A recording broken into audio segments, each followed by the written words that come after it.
ನಮಸ್ಕಾರ ಸ್ನೇಹಿತರೆ, ಕರ್ನಾಟಕ ಮ್ಯಾಟರ್ಸ್ಗೆ ಮತ್ತೊಮ್ಮೆ ಆತ್ಮೀಯ ಸ್ವಾಗತ. ಗೌರಿ ಗಣೇಶ, ದಸರಾ, ದೀಪಾವಳಿ ಅಂತ ಸಾಲು ಸಾಲು ಹಬ್ಬಗಳು ಬರ್ತಾ ಇವೆ. ಹಬ್ಬ ಅಂದಮೇಲೆ ಮನೆಯಲ್ಲಿ ಪಾಯಸ, ಹೋಳಿಗೆ, ಕಜ್ಜಾಯದಂಥ ಸಿಹಿ ತಿಂಡಿಗಳು ಜೊತೆಗೆ ಬಿಸಿ ಬಿಸಿ ಅನ್ನ ಇರಲೇಬೇಕಲ್ವಾ. ಆದರೆ ಈ ಬಾರಿ ಹಬ್ಬದ ಅಡುಗೆ ಮಾಡೋಕ್ಕೂ ಮುನ್ನ ನಿಮ್ಮ ಜೇಬಿಗೆ ದೊಡ್ಡ ಕತ್ತರಿ ಬೀಳೋದು ಗ್ಯಾರಂಟಿ. ಯಾಕಂದ್ರೆ ಕೇವಲ ಒಂದೇ ವಾರದಲ್ಲಿ ಸಕ್ಕರೆ ಮತ್ತು ಅಕ್ಕಿಯ ಬೆಲೆ ದಿಢೀರಂತ ಗಗನಕ್ಕೇರಿದೆ. ಜಗತ್ತಿಗೆ ಸಕ್ಕರೆ ರಫ್ತು ಮಾಡ್ತಿದ್ದ ಭಾರತ ಈಗ ಸಕ್ಕರೆಯನ್ನ ಆಮದು ಮಾಡಿಕೊಳ್ಬೇಕಾದ ಪರಿಸ್ಥಿತಿಗೆ ಬಂದು ತಲುಪಿದೆ. ಇನ್ನೊಂದೆಡೆ ರಾಜ್ಯದಲ್ಲಿ ಭತ್ತದ ಬಿತ್ತನೆ 80% ಕುಸಿದು ಅಕ್ಕಿ ಬೆಲೆ ಬರೋಬ್ಬರಿ ₹100 ಗಡಿಯತ್ತ ದಾಪುಗಾಲು ಹಾಕಿದೆ.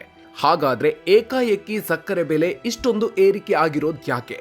ಕಬ್ಬನ್ನ ಎಥೆನಾಲ್ ಮಾಡೋದಿಕ್ಕೆ ಬಳಸಿದ್ದೇ ಈ ಸಕ್ಕರೆ ಕೊರತೆಗೆ ಅಸಲಿ ಕಾರಣನ? ಅಕ್ಕಿ ಬೆಲೆ ₹100 ಮುಟ್ಟುತ್ತಾ? ದಾವಣಗೆರೆ, ರಾಯಚೂರಿನ ಪ್ರಸಿದ್ಧ ರೈಸ್ ಮಿಲ್ಗಳು ಬಾಗಿಲು ಮುಚ್ಚೋ ಪರಿಸ್ಥಿತಿ ಬಂದಿರೋದು ಯಾಕೆ?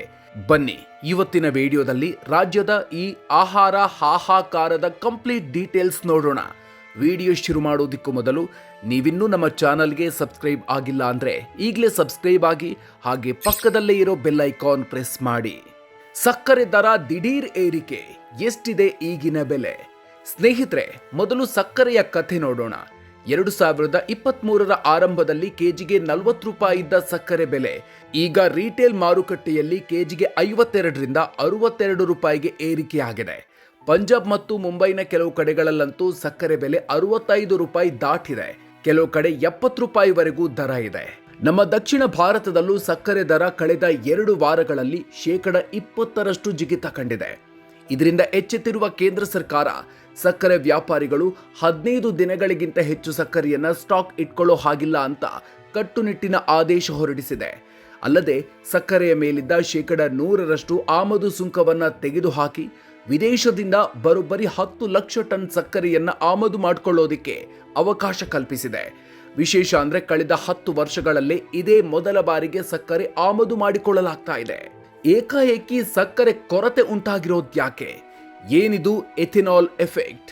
ಗಮನಿಸಬೇಕಾದ ಸಂಗತಿ ಅಂದ್ರೆ ಭಾರತ ಜಗತ್ತಿನ 2ನೇ ಅತಿ ದೊಡ್ಡ ಸಕ್ಕರೆ ರಫ್ತುದಾರ ದೇಶ. ಆದ್ರೂ ನಮ್ಮಲ್ಲೇ ಸಕ್ಕರೆಗೆ ಬರ ಬಂದಿದ್ಯಾಕೆ ಅಂದ್ರೆ ಅದಕ್ಕೆ ಪ್ರಮುಖ ಕಾರಣ ಎಥೆನಾಲ್. ಹೌದು, ನಾವು ವಿದೇಶದಿಂದ ಪೆಟ್ರೋಲ್, ಡೀಸೆಲ್ ತರಿಸೋದನ್ನ ಕಡಿಮೆ ಮಾಡೋದಿಕ್ಕೆ ಪೆಟ್ರೋಲ್ ಜೊತೆಗೆ ಕಬ್ಬಿನಿಂದ ತಯಾರಿಸುವ ಎಥೆನಾಲ್ ಅನ್ನ ಮಿಕ್ಸ್ ಮಾಡೋದಿಕ್ಕೆ ಸರ್ಕಾರ ತೀರ್ಮಾನಿಸಿರೋದು ನಿಮ್ಗೆಲ್ಲ ಗೊತ್ತೇ ಇದೆ. ಇದಕ್ಕಾಗಿ ಕಬ್ಬಿನ ರಸವನ್ನ ಎಥೆನಾಲ್ ಫ್ಯಾಕ್ಟರಿಗಳಿಗೆ ಕಳುಹಿಸಲಾಗ್ತಿದೆ.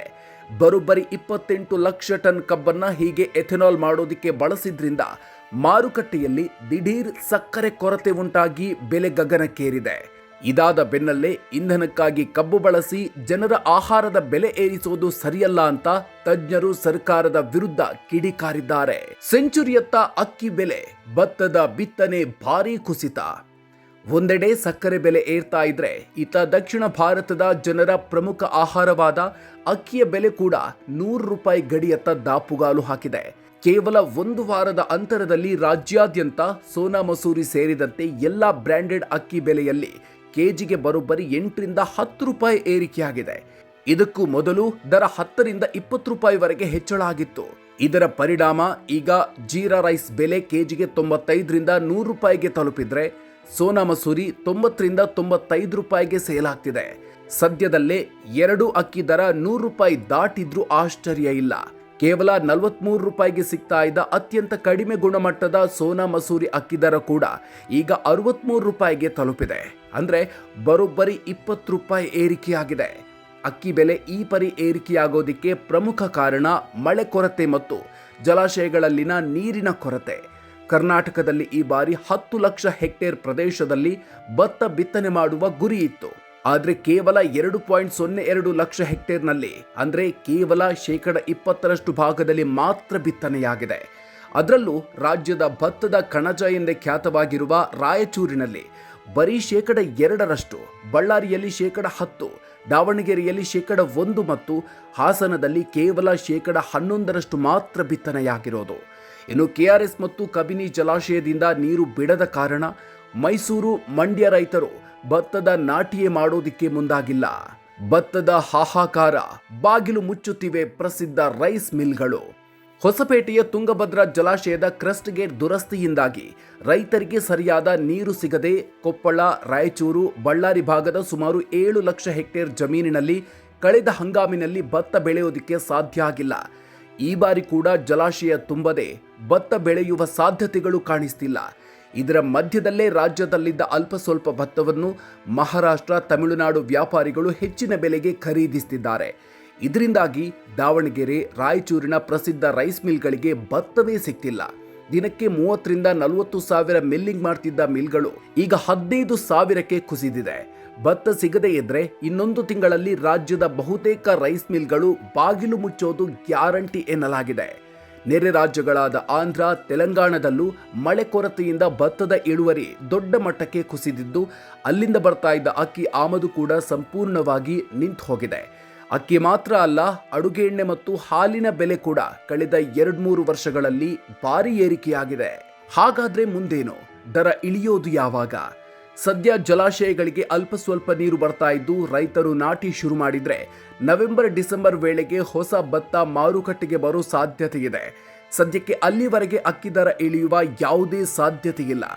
ಒಟ್ಟಿನಲ್ಲಿ ಸ್ನೇಹಿತರೆ, ಮಳೆರಾಯನ ಮುನಿಸು ಹಾಗೂ ಸರ್ಕಾರದ ಎಥೆನಾಲ್ ನೀತಿ ನಿಮ್ಮೆಲ್ಲರ ಹಬ್ಬದ ಊಟಕ್ಕೆ ಹಾಗೂ ಅನ್ನದ ಬಟ್ಟಲಿಗೆ ಕನ್ನ ಹಾಕಿದೆ. ಈ ಬಗ್ಗೆ ನೀವೇನು ಹೇಳ್ತೀರಿ? ಪೆಟ್ರೋಲ್ಗಾಗಿ ಕಬ್ಬನ್ನ ಬಳಸಿ ಸಕ್ಕರೆ ಬೆಲೆ ಏರಿಕೆಗೆ ಕಾರಣವಾಗಿರುವ ಸರ್ಕಾರದ ನಿರ್ಧಾರ ಸರಿಯಾಗಿದೆಯಾ? ನಿಮ್ಮ ಊರಿನಲ್ಲಿ ಈಗ ಅಕ್ಕಿ, ಸಕ್ಕರೆ ಬೆಲೆ ಎಷ್ಟಿದೆ? ಕಾಮೆಂಟ್ ಬಾಕ್ಸ್ನಲ್ಲಿ ತಪ್ಪದೆ ನಿಮ್ಮ ಅನಿಸಿಕೆಯನ್ನ ಹಂಚಿಕೊಳ್ಳಿ. ಈ ಇನ್ಫಾರ್ಮೇಟಿವ್ ವಿಡಿಯೋ ನಿಮಗೆ ಇಷ್ಟ ಆಗಿದ್ರೆ ವಿಡಿಯೋ ಲೈಕ್ ಮಾಡಿ ಮತ್ತು ಪ್ರತಿಯೊಬ್ಬರಿಗೂ ಶೇರ್ ಮಾಡಿ. ಇದೇ ರೀತಿಯ ಮತ್ತಷ್ಟು ಇಂಟ್ರೆಸ್ಟಿಂಗ್ ಅಪ್ಡೇಟ್ಸ್ ಮತ್ತು ನ್ಯೂಸ್ಗಾಗಿ ಮರೆಯದೆ ನಮ್ಮ ಕರ್ನಾಟಕ ಮ್ಯಾಟರ್ಸ್ ಯೂಟ್ಯೂಬ್ ಚಾನಲ್ಗೆ ಸಬ್ಸ್ಕ್ರೈಬ್ ಆಗಿ. ಮುಂದಿನ ವಿಡಿಯೋದಲ್ಲಿ ಮತ್ತೊಂದು ಇಂಟ್ರೆಸ್ಟಿಂಗ್ ವಿಚಾರದ ಜೊತೆಗೆ ಮತ್ತೆ ಸಿಗೋಣ. ಅಲ್ಲಿವರೆಗೂ ನಮಸ್ಕಾರ.